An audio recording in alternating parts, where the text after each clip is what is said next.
નમસ્કાર મિત્રો, આજે છે 20 જુલાઈ અને વાર થયો છે સોમવારના લાઈવ હવામાન સમાચાર જાણીએ તો મિત્રો આજે ગુજરાત રાજ્યની અંદર વરસાદનું નક્ષત્ર છે એ બદલાવાનું છે।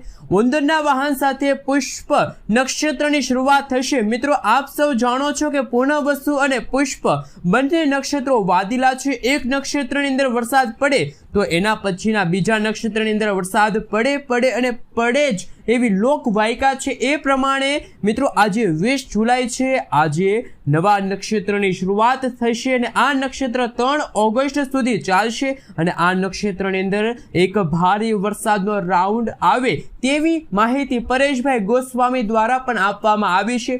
છેલ્લા કેટલાક દિવસથી પરેશ ગોસ્વામીએ કહ્યું છે કે 25 જુલાઈથી 31 જુલાઈની વચ્ચે ગુજરાતની અંદર સાર્વત્રિક અને ભારેથી ભારે વરસાદનો રાઉન્ડ છે એ જોવા મળશે। મિત્રો એ રાઉન્ડ છે એ પુષ્પ નક્ષત્રની અંદર જોવા મળશે। છેલ્લે પુનઃવસુ નક્ષત્રની શરૂઆતમાં ગુજરાતની અંદર ભારે મેઘ ખાંગા થયા, ભારે વરસાદ પડ્યો હતો। એ પ્રમાણે મિત્રો આજે 20 જુલાઈથી પુષ્પ નક્ષત્રની શરૂઆત સાથે ગુજરાતના વાતાવરણની અંદર મોટો પલટો આવશે અને ખાસ કરીને 21 તારીખના રોજ અને ત્યાર પછી 22 તારીખના રોજ ગુજરાતના ઘણા બધા ભાગોની અંદર ભારે વરસાદ છે જોવા મળશે અને મિત્રો 25 થી લઈને 31 જુલાઈની વચ્ચે ગુજરાત રાજ્યની અંદર ભારે વરસાદનો રાઉન્ડ છે એ આવશે અને એ રાઉન્ડ પણ વેધર મોડલોની અંદર અપડેટ થઈ ચૂક્યો છે। આપને જણાવી દઈએ તો બંગાળની ખાડીમાં એક સિસ્ટમ બનશે, સિસ્ટમ મધ્ય ભારતના ભાગો સુધી આવશે અને ઉત્તર ગુજરાતના ભાગો ઉપરથી પસાર થશે, જેમના કારણે તમે જોઈ શકો છો ગુજરાત રાજ્યની અંદર જે વિસ્તારની અંદર ભારે વરસાદ નથી પડ્યો, વાવણી નથી થઈ, એટલે કે ઉત્તર ગુજરાતની અંદર બનાસકાંઠાના વિસ્તાર હોય, સંપૂર્ણ કચ્છ જિલ્લો હોય, મોરબી હોય, જામનગરના વિસ્તાર હોય, દેવભૂમિ દ્વારકા છે, પોરબંદરના અમુક વિસ્તારો છે, રાજકોટ સુરેન્દ્રનગરના વિસ્તારો હોય કે જ્યાં સારા વરસાદ નથી થયા, હજુ વાવણી નથી થઈ, એ તમામ વિસ્તારોની અંદર મિત્રો આ પુષ્પ નક્ષત્રની અંદર જુલાઈ મહિનાના અંતની અંદર વરસાદના સારા રાઉન્ડ આવશે, એમની અંદર ભારે રાઉન્ડ આવશે ને વધારેમાં વધારે વરસાદ પડે તેવી આગાહી હવામાન વિભાગ તરફથી વ્યક્ત કરવામાં આવી છે। વેધર મોડલોની અંદર છે મિત્રો આગાહી છે અપડેટ થઈ ચૂકી છે। મિત્રો હવામાન વિભાગ દ્વારા આગામી દિવસોની અંદર સમગ્ર ગુજરાતમાં સાર્વત્રિક વરસાદ જોવા મળશે। મિત્રો આજે 20 જુલાઈના રોજ ગુજરાતના કયા વિસ્તારની અંદર વરસાદી ઝાપટાઓ જોવા મળશે, કઈ સિસ્ટમના કારણે ગુજરાતમાં અત્યંત ભારે વરસાદ જોવા મળી શકે છે, તમામ હવામાન સમાચાર એક પછી એક મેળવીએ એ પહેલા મિત્રો તમે અમારી ગુજ્જુ વેધર યુટ્યુબ ચેનલ ઉપર નવા છો તો વિડીયોને લાઇક કરી ચેનલને ખાસ કરીને સબસ્ક્રાઇબ કરી દેજો, જેથી કરી મિત્રો દિવસભરના કામના અને હવામાન ઉપયોગી સમાચાર છે સૌથી પહેલા તમને ગુજ્જુ વેધર યુટ્યુબ ચેનલના માધ્યમથી મળી જાય। સૌથી પહેલા મિત્રો તમે જોઈ શકો છો અત્યારે અમદાવાદ હવામાન વિભાગ તરફથી સમગ્ર ગુજરાત રાજ્યનો નકશો છે રજૂ કરી દેવામાં આવ્યો છે, જેમાં અત્યારે સૌરાષ્ટ્રના દરિયાઈ કાંઠે અને દક્ષિણ ગુજરાતના દરિયાઈ કાંઠાના ભાગોમાં અત્યંત ભારે વરસાદ પડવાને લઈને હવામાન વિભાગ તરફથી ઓરેન્જ અને યલો એલર્ટ વાળી વોર્નિંગ દર્શાવવામાં આવી છે, જેમાં દક્ષિણ ગુજરાતના સૌથી વધારે વરસાદના આંકડા સામે આવવાના છે, જેમાં ભરૂચ છે, નર્મદા છે, નવસારી, વલસાડ, દમણ અને દાદરાનગર હવેલીના જે વિસ્તારો છે ત્યાં અત્યંત ભારે વરસાદ જોવા મળશે।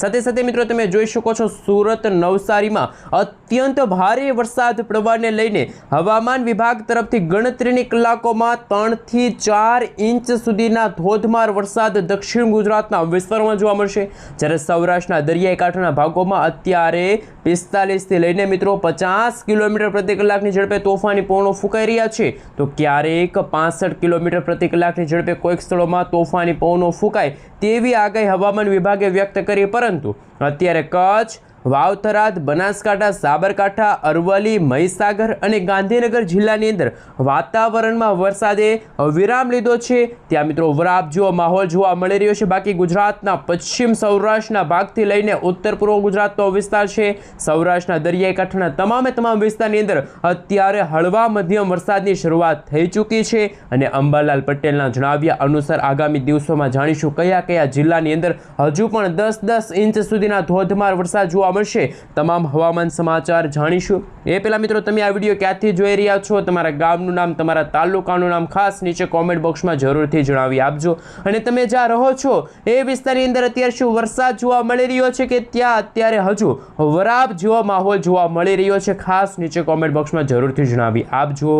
સૌથી પહેલા મિત્રો તમે જોઈ શકો છો અમે તમને અત્યારનું ગુજરાત સહિત સમગ્ર ભારત દેશનું ઉપગ્રહ ઉપરથી લેવામાં આવેલું સેટેલાઇટ ઇમેજ છે બતાવી રહ્યા છીએ। ગુજરાતમાં આગામી દિવસોમાં ગુજરાતના જાણીતા હવામાન નિષ્ણાત અંબાલાલ પટેલની સૌથી ડરાવની આગાહી સામે આવી છે। ગુજરાતમાં આગામી દિવસોમાં 10-10 ઇંચ સુધીના ધોધમાર વરસાદ, અત્યંત ભારે વરસાદ અને ગુજરાતમાં પૂર જેવી સ્થિતિનું નિર્માણ થાય તેવી અંબાલાલ પટેલની ડરાવની આગાહી સામે આવી છે। જે દર્શક મિત્રો અત્યારે બંગાળની ખાડીમાંથી વરસાદી સિસ્ટમ સક્રિય થવાની છે। મધ્ય ભારતમાં ઓલરેડી વરસાદી સિસ્ટમ છે અને ગુજરાતમાં ફરી એકવાર ચોમાસું જોર પકડવા જઈ રહ્યું છે, ત્યારે અંબાલાલ પટેલે આગામી દિવસોમાં અત્યંત ભારે વરસાદના અત્યારે નવા રાઉન્ડને લઈને નવી આગાહી વ્યક્ત કરી છે। મિત્રો ગુજરાતમાં આજે પુષ્પ નક્ષત્રની શરૂઆત સાથે વરસાદી ઝાપટાની અંદર ભારે વધારો થયો છે। અમે તમને અત્યારના સેટેલાઇટ પિક્ચરના માધ્યમથી બતાવીશું ગુજરાતના કયા વિસ્તારમાં કાળા ડિબાંગ વાદળાઓ જોવા મળી રહ્યા છે। અત્યારે ઉત્તર પૂર્વ ગુજરાતના ભાગોમાં વરસાદી સિસ્ટમ સક્રિય થઈ છે। મિત્રો ખાસ કરીને 22 જુલાઈથી ગુજરાતમાં એક મજબૂત વરસાદી સિસ્ટમ સક્રિય થવા જઈ રહી છે, જેના ભાગરૂપે ગુજરાતમાં અત્યંત તોફાની પવનો ફૂંકાશે અને મિત્રો ગુજરાતમાં મેઘરાજાની જોરદાર બેટિંગ જોવા મળવાની છે અને વરસાદી સિસ્ટમ સક્રિય થવાના કારણે ગુજરાતમાં સાર્વત્રિક 6 થી 5 ઇંચ સુધીના સાર્વત્રિક વરસાદના રાઉન્ડ જોવા મળશે। ઉત્તર પૂર્વ ગુજરાતના જિલ્લાઓમાં કેવી પરિસ્થિતિ જોવા મળશે તો કે મિત્રો નવી વરસાદી સિસ્ટમ 24 તારીખથી સક્રિય થશે। 24 તારીખથી મિત્રો 30 જુલાઈનો સમયગાળો એ ગુજરાત માટે અત્યંત ભારે સાબિત થશે, કારણ કે મહેસાણા, બનાસકાંઠા, અરવલ્લી, મહીસાગર, દાહોદ લાગુના વિસ્તારમાં તમે જોઈ શકો છો રીતસરનું આબ ફાટતું જોવા મળવાનું છે। પંચમહાલ, દાહોદ સહિત મિત્રો અત્યંત ભારે વરસાદ પડવાની શક્યતા વ્યક્ત કરવામાં આવી છે। અંબાલાલ પટેલના જણાવ્યા અનુસાર મધ્યપ્રદેશના ભાગોમાં ભારે વરસાદની સીધી અસર જોવા મળશે, નદી નાળાઓ છલકાશે અને મિત્રો ખાસ કરીને ગુજરાત ઉપર મધ્યપ્રદેશવાળી વરસાદી સિસ્ટમ સક્રિય હોવાના કારણે નર્મદાના જળસ્તરોમાં વધારો થશે। અમદાવાદની સાબરમતી નદીમાં નવા પાણીની આવક થવાની પણ અત્યારે આશા વ્યક્ત કરવામાં આવી છે। સૌરાષ્ટ્રના વિસ્તારોમાં ભારે વરસાદ, મેઘરાજા મન મૂકીને વરસવાના છે। પશ્ચિમી સૌરાષ્ટ્રના વિસ્તારોમાં પણ મિત્રો પોરબંદરનો વિસ્તાર છે ત્યાં પણ 3-3 ઇંચ સુધીના સાર્વત્રિક વરસાદ, દેવભૂમિ દ્વારકાનો વિસ્તાર ત્યાં પણ, ગીર સોમનાથના વિસ્તારોમાં, આ સાથે સુરેન્દ્રનગરના વિસ્તારોમાં હળવાથી મધ્યમ વરસાદની શરૂઆત થતી જોવા મળવાની છે। અંબાલાલ પટેલના જણાવ્યા અનુસાર ગુજરાતમાં અત્યંત ભારે વરસાદ હવે પછી ઉત્તર પૂર્વ ગુજરાતના ભાગોમાં જોવા મળશે, જેમના કારણે 8 થી 10-10 ઇંચ સુધીના વરસાદો છે એ જોવા મળવાના છે। કારણ કે મિત્રો બદલાતા હવામાનને લઈને હવામાન વિભાગની અત્યારની નવી અને નકોર આગાહી સામે આવી છે, કારણ કે ગુજરાત નજીક અત્યારે 1-2 નહીં પરંતુ એક સાથે 3 મજબૂત વરસાદી સિસ્ટમ સક્રિય થવાની છે। અરબ સાગરનો દરિયો ફરી એકવાર સક્રિય થયો છે। સૌરાષ્ટ્રના દરિયાઈ કાંઠાના ભાગોમાં આજે વરસાદનું જોર જોવા મળશે, જ્યારે હિન્દ મહાસાગરના દરિયામાં ઉપરાઉપરી નવી વરસાદી સિસ્ટમો સક્રિય બની રહી છે। બંગાળની ખાડીમાં નવું લો પ્રેશર બનવા જઈ રહ્યું છે। ઉત્તર ભારતના ભાગોમાંથી વેસ્ટર્ન ડિસ્ટર્બન્સવાળી વરસાદી સિસ્ટમ સક્રિય થઈને ગુજરાત નજીક આવશે, ત્યારે હવે પછી પરેશભાઈ ગોસ્વામી તરફથી શું આગાહી વ્યક્ત કરવામાં આવી છે, અંબાલાલ પટેલ શું કહી રહ્યા છે અને ખાસ કરીને મિત્રો અશોકભાઈ પટેલ દ્વારા ગુજરાત રાજ્યમાં વરસાદને લઈને, વરસાદના નવા રાઉન્ડને લઈને શું કરવામાં આવી રહી છે આગાહી। હવામાન વિભાગના જણાવ્યા અનુસાર આગામી 24 કલાક માટે મુશળધાર વરસાદ, તો અમુક ભાગોમાં વાવાઝોડાનો ખતરો ટોળાઈ રહ્યો છે, જેમાં મિત્રો અત્યારે ભારતના પૂર્વ અને મધ્ય ભારતના વિસ્તાર છે, ધાનવડનો વિસ્તાર, ભુવનેશ્વરનો વિસ્તાર, જ્યાં રેડ એલર્ટની વોર્નિંગ હવામાન વિભાગે વ્યક્ત કરી છે। હવામાન વિભાગના જણાવ્યા અનુસાર ભારત દેશના 22 રાજ્યોમાં વાતાવરણમાં મિજાજ બદલાઈ ગયો છે, વરસાદની ગંભીર સ્થિતિ જોવા મળી છે। દેશના ઘણા બધા વિસ્તારોમાં ઉત્તર પૂર્વ ભારતમાં ચોમાસું ફરી એકવાર જોર પકડશે, પરંતુ અમદાવાદ હવામાન વિભાગ તરફથી ગુજરાતમાં મિત્રો આજે 20 જુલાઈથી લઈને આગામી 25 જુલાઈ સુધી ગુજરાતના કયા જિલ્લાની અંદર કેવા પ્રકારનું મોસમ જોવા મળશે, કેવા પ્રકારની વોર્નિંગ, શું હળવાથી મધ્યમ વરસાદની જ આગાહી છે, પરંતુ 27 તારીખથી જે વરસાદનો રાઉન્ડ શરૂ થશે, 27, 28, 29 અને 30 જુલાઈના સમયગાળા દરમિયાન ગુજરાતમાં ખરેખર બારે મેઘ ખાંગા થશે, ગુજરાતમાં રીતસરનું આભ ફાટતું હોય તેવા દ્રશ્યો સામે આવશે। તો ચાલો મિત્રો જાણીએ કે અમદાવાદ હવામાન વિભાગ તરફથી સમગ્ર ગુજરાત રાજ્યનો નકશો રજૂ કરવામાં આવ્યો છે, એ નકશા વિશે થોડીક વિગતવાર માહિતી। હાલ મિત્રો તમે જોઈ શકો છો ગુજરાતમાં આજથી ફરી એકવાર વરસાદના નવા રાઉન્ડની શરૂઆત સાથે હળવાથી મધ્યમ વરસાદી ઝાપટા જોવા મળશે, જેમાં દક્ષિણ ગુજરાતના ભાગોમાં અત્યંત ભારે વરસાદના અત્યારે એધાણો દર્શાવવામાં આવ્યા, જેમાં સુરત, નવસારી, વલસાડ, દમણ, દાદરાનગર હવેલી, છોટાઉદેપુર અને નર્મદા જિલ્લાની અંદર અત્યંત તોફાની પવનોની તીવ્રતાને બારે મેઘ ખાંગા થશે, જ્યારે ઉત્તર પૂર્વ ગુજરાતના ભાગોમાં વરસાદનું જોર વધવા લાગ્યું છે। આ સાથે સૌરાષ્ટ્રના તમામ જિલ્લામાં, જેમાં ભાવનગર, અમરેલી, ગીર સોમનાથ, જૂનાગઢનો વિસ્તાર છે, સાથે મિત્રો દેવભૂમિ દ્વારકા છે, પોરબંદર છે, જામનગરના વિસ્તારોમાં, મોરબી, સુરેન્દ્રનગરના વિસ્તારોમાં પણ અત્યંત તોફાની પવનોની તીવ્રતા સાથે તમે જોઈ શકો છો નદી નાળાઓ છલકાતા જોવા મળવાના છે। તો અમુક વિસ્તારોમાં હજુ પૂર જેવી સ્થિતિનું નિર્માણ થાય તેવી અંબાલાલ પટેલ અને પરેશભાઈ ગોસ્વામીની પણ સૌથી મોટી આગાહી સામે આવી। સાથે મિત્રો 22 જુલાઈના રોજ તમે જોઈ શકો છો ગુજરાતના દક્ષિણ ગુજરાતના ભાગોમાં જે અત્યંત ભારે વરસાદનો રાઉન્ડ જોવા મળવાનો હતો, એ વરસાદી રાઉન્ડ છે થોડોક હળવો સાબિત થતો જોવા મળવાનો છે, એટલે કે ત્યાં વરસાદની અસર જોવા મળશે, જ્યારે ઉત્તર પૂર્વ ગુજરાતના ભાગોમાં વરસાદની સ્થિતિ યથાવત જોવા મળશે। 40 થી 50 કિલોમીટર પ્રતિ કલાકની ઝડપે તોફાની પવનો ફૂંકાવાના છે। 24 જુલાઈનો રોજ જે નકશો રજૂ થયો છે એ પણ તમે જોઈ શકો છો। ત્યાર પછી 25 તારીખ સુધી સમગ્ર ગુજરાત રાજ્યમાં સાર્વત્રિક વરસાદના નવા રાઉન્ડની પણ અત્યારે આગાહીઓ છે એ જાહેર કરવામાં આવી છે। હવે મિત્રો જે રીતના વેધર ડેટા સામે આવી રહ્યા છે એમના ઉપર જો નજર કરાવીશું તો આજે 20 જુલાઈ છે અને આજે વેધર ડેટા સામે આવી રહ્યા છે એમના ઉપર વાત કરીશું તો વેધર ડેટાની અંદર મિત્રો આપણું ગુજરાત છે, ગુજરાતની નીચે અરબ સાગર અને એમની વિરુદ્ધ બીજી બાજુ બંગાળની ખાડી છે। અહીં આપ જોઈ શકો છો અરબ સાગરના દરિયો છે ફરીથી સક્રિય થવા જઈ રહ્યો છે। મુંબઈ, મહારાષ્ટ્ર, ગોવા, કર્ણાટક, કેરળના વિસ્તારોમાં અત્યારે ચોમાસું ફરી એકવાર સક્રિય થવાનું છે, અને જેમના ભાગરૂપી આપણા ગુજરાત રાજ્યમાં મિત્રો આજથી જ સૌરાષ્ટ્રના ઘણા બધા વિસ્તારોમાં તોફાની પવનો અને વીજળીના ગાજવીજ સાથે અમરેલી, જૂનાગઢનો વિસ્તાર છે। આ સાથે મિત્રો ભાવનગરના વિસ્તારમાં સારા વરસાદી ઝાપટાઓ પડ્યા તેવા સમાચાર સામે આવ્યા। દક્ષિણ ગુજરાતના વિસ્તારમાં વલસાડ હોય, દમણ, દાદરાનગર હવેલીનો વિસ્તાર હોય ત્યાં પણ 1 થી 2 ઇંચ સુધીના વરસાદો જોવા મળી રહ્યા છે।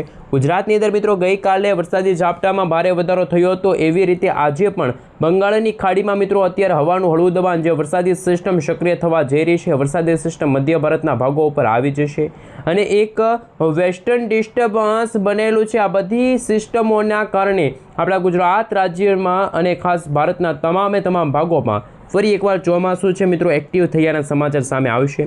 મિત્રો અમે તમને અત્યારના સેટેલાઇટ વ્યૂના મદદથી બતાવી રહ્યા છીએ। આપ અહીં જોઈ શકો છો ઉત્તર ગુજરાતનો વિસ્તાર, મધ્ય પૂર્વ ગુજરાતના ભાગોમાં ઘણા બધા ભાગોમાં ફરીથી વાદળાઓ છે એટલે કે ક્લાઉડ છે એ છવાયેલા જોવા મળી રહ્યા છે, અને ભારતમાં મિત્રો અત્યારે 60 થી લઈને 70% એવા ભાગો છે કે જ્યાં ફરી એકવાર ચોમાસું અત્યારે એક્ટિવ થયું છે।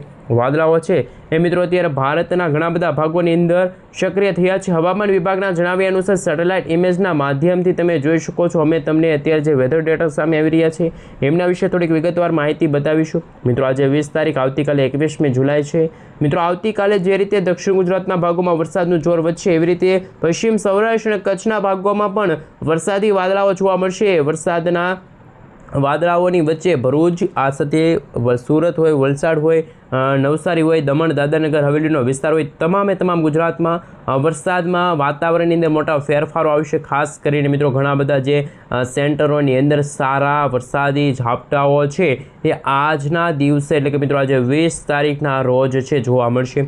આજે બપોર પછી મિત્રો વરસાદી ઝાપટાઓ છે થોડાક વધે તેવા દ્રશ્યો સામે આવવાના છે, અને આજે સાંજથી રાત્રિના સમયગાળા દરમિયાન ગુજરાતમાં અત્યંત તોફાની પવનોની સાથે વડોદરાનો વિસ્તાર છે, વડોદરાની સાથે મિત્રો ગઈકાલે તમે જોઈ શકો અમદાવાદ, ધોળકા, નડિયાદ, વડોદરા, બારડોલી, ગોધરાના વિસ્તારમાં, તો દક્ષિણ ગુજરાતના વલસાડનો વિસ્તાર, સૌરાષ્ટ્રના મિત્રો વેરાવળના વિસ્તારમાં અત્યંત ભારે વરસાદના એધાણો છે। આજે વરસાદનું પ્રમાણ વધશે। દેવભૂમિ દ્વારકા, જૂનાગઢના તમામ વિસ્તારોમાં, દીવ હોય કે અમરેલીના જે દરિયાઈ કાંઠાનો વિસ્તાર હોય ત્યાં પણ દરિયાઈ કાંઠાના ભાગોમાં તોફાની પવનો ફૂંકાતા જોવા મળશે। વરસાદી ઝાપટાઓનું પ્રમાણ છે આજે વધતું જોવા મળવાનું છે। આ સાથે મિત્રો હજુ પણ વરસાદ માટે ગુજરાતવાસીઓને કયા વિસ્તાર માટે રાહ જોવી પડશે તો કચ્છના લોકો માટે હજુ સૌરાષ્ટ્રના જે લોકો રાહ જોવી પડી હતી મોરબી, જામનગરનો વિસ્તાર છે, માંડવીનો વિસ્તાર હોય, કયા વિસ્તારમાં હળવા વરસાદી ઝાપટાઓ જોવા મળશે, અને મિત્રો જે બાકી જે વરસાદી વાદળાઓ છે એ છવાયેલા જોવા મળશે દક્ષિણ ગુજરાત, મધ્ય પૂર્વ ગુજરાતના ભાગોમાં। પરંતુ મહત્વના સમાચાર એ કે મિત્રો 26 તારીખના રોજ જે ઉત્તર પૂર્વ અને ખાસ રાજસ્થાનના ભાગોથી એક વરસાદી સિસ્ટમ આગળ આવવાની છે, અને વરસાદી સિસ્ટમ ગુજરાતમાં અત્યંત તોફાની પવનો આપશે। મિત્રો આવતીકાલે 21મી જુલાઈ છે અને 21મી તારીખના રોજ પણ ગુજરાતમાં વરસાદની માત્રા અને વિસ્તાર બંનેમાં એકસાથે વધારો થતો જોવા મળવાનો છે. અરબી સમુદ્રના ઘણા બધા ભાગોમાં વાદળછાયું વાતાવરણ જોવા મળશે. હાલ મિત્રો તમે જોઈ શકો છો વરસાદની ગતિવિધિને લઈને સૌથી ચિંતાજનક હવામાન સમાચાર કે મિત્રો 28 જુલાઈના રોજ સૌરાષ્ટ્ર અને કચ્છના ઘણા બધા ભાગોમાં વરસાદ જોવા નહીં મળે, જ્યારે વરસાદી સિસ્ટમ ઉત્તર ગુજરાતના ભાગો તરફ આગળ વધી જશે. મિત્રો આ વરસાદી સિસ્ટમ ઉત્તર ગુજરાત તરફ આગળ વધવાની સાથે સાથે રાજસ્થાનના વિસ્તારની સાથે પાકિસ્તાનના ભાગોમાં આ વરસાદી સિસ્ટમ ત્રાટકવાની તૈયારી કરતી હોય તેવા દ્રશ્યો સામે આવશે. મિત્રો પુષ્ય નક્ષત્રની શરૂઆત થઈ ગઈ છે. પુષ્ય નક્ષત્ર બદલાવાની સાથે જ મિત્રો આજે ગુજરાતના વાતાવરણમાં અચાનક જ જુદા જુદા વિસ્તારોના ભાગોમાં વરસાદનું પ્રમાણ છે એ વધશે. એમને લઈને દક્ષિણ ગુજરાતના વિસ્તારોમાં ભારે વરસાદ અને મિત્રો હાલ હેલી ચાલુ થઈ ગઈ છે. અહીં આપ તમે જોઈ શકો છો. મિત્રો 21 તારીખથી જે વેધર ડેટા સામે આવ્યા છે 30 તારીખ સુધી મિત્રો હેલી જેવો માહોલ જોવા મળશે, એટલે કે લગાતાર ગુજરાતમાં ધોધમાર વરસાદ જોવા મળશે. મહારાષ્ટ્રના વિસ્તારો છે, અરબ સાગરના દરિયામાં હાલ બહોળું સર્ક્યુલેશન સક્રિય થયું છે. બંગાળની ખાડીમાં મિત્રો અપર એર સાયક્લોનિક વરસાદી સિસ્ટમ સક્રિય થઈ છે. એ અપર એર સાયક્લોનિક વરસાદી સિસ્ટમ અને વેસ્ટર્ન ડિસ્ટર્બન્સ ઓલરેડી મધ્ય ભારતના ભાગો તરફ છે અને એ કનેક્ટ થશે અને વેસ્ટર્ન ડિસ્ટર્બન્સ અને એ યુએસસી એટલે કે મિત્રો આ બંગાળની ખાડીમાંથી પણ વરસાદી સિસ્ટમ ઉત્તર ભારતના ભાગોમાં, મધ્ય ભારતના ભાગોમાં ઓલરેડી વરસાદી સિસ્ટમ એકસાથે ત્રણ મજબૂત વરસાદી સિસ્ટમ સક્રિય થવાની સાથે જ ગુજરાતના ઘણા બધા ભાગોમાં રીતસરનું આભ ફાટતું જોવા મળે છે. મિત્રો વરસાદનું પ્રમાણ છે એ વધશે. આપ અહીં જોઈ શકો છો મિત્રો 22 જુલાઈના રોજ ગુજરાતનું હવામાન કેવું જોવા મળશે. 22 તારીખના રોજ મધ્યપ્રદેશ, રાજસ્થાનનો જે વિસ્તાર છે, મહારાષ્ટ્રના જે વિસ્તાર બોર્ડર લાગુનો વિસ્તાર છે ત્યાં અત્યંત ભારે વરસાદ જોવા મળશે. બાકીના ઘણા બધા વિસ્તારોમાં થોડાક વધારે વરસાદના આંકડા સામે આવશે. દક્ષિણ ગુજરાતના ભાગોમાં પણ વીજળીના ગાજવીજ સાથે સૌરાષ્ટ્રની અંદર પણ તમે જોઈ શકો છો ઘણા બધા ભાગોમાં મોન્સૂન સ્ટ્રોફ વરસાદ થતો હોય. અનેક સેક્ટરોની અંદર સારા વરસાદ પડવાની શક્યતા છે. મિત્રો 21 તારીખના રોજ પણ તમે જોઈ શકો છો કચ્છનો વિસ્તાર છે. 22 તારીખના રોજ, 23 તારીખના રોજ કચ્છના ભાગોમાં વરસાદની માત્રા અને વિસ્તારમાં બંનેમાં એક સરખો વધારો થતો જોવા મળશે. અમુક સેક્ટરોની અંદર હજુ પણ મિત્રો આગામી 22 તારીખના રોજ, 23 તારીખના રોજ અને ત્યાર પછી 24 તારીખથી અત્યંત ભારે વરસાદ 28 જુલાઈ સુધી તોફાની પવનો અને ઉત્તર ગુજરાતમાં રીતસરના ભારે મેઘખાંગા થશે. મિત્રો 20 તારીખ સુધીમાં જે આગાહી હતી એ હવે 25થી લઈને ગુજરાતમાં વરસાદના નવા રાઉન્ડની 31 જુલાઈ સુધી વરસાદના નવા રાઉન્ડની નવી આગાહી વ્યક્ત કરવામાં આવી છે. મિત્રો ગુજરાતમાં બદલાતા નક્ષત્રની સાથે જ ગુજરાતમાં આગામી 3 ઓગસ્ટના રોજ ફરી એકવાર 9 નક્ષત્ર વરસાદનું ચેન્જ થશે અને એ નક્ષત્ર ખાસ કરીને મિત્રો મઘાન નક્ષત્ર છે. આ મઘાન નક્ષત્રની શરૂઆત સાથે ગુજરાતમાં વીજળીના ગાજવીજ સાથે તોફાની પવનોની તીવ્રતા વધતી જોવા મળશે. ગુજરાતના ઘણા બધા ભાગોમાં, રાજસ્થાનનો વિસ્તાર છે જે વિસ્તારમાં હજુ જ્યાં વરસાદ નથી પડ્યો એવા વિસ્તારમાં તોફાની પવનો ફૂંકાશે. મિત્રો 22 તારીખના રોજ તમે જોઈ શકો છો ગુજરાતનું હવામાન એકદમ બદલાઈ ચૂકેલું જોવા મળશે. અમરેલીનો વિસ્તાર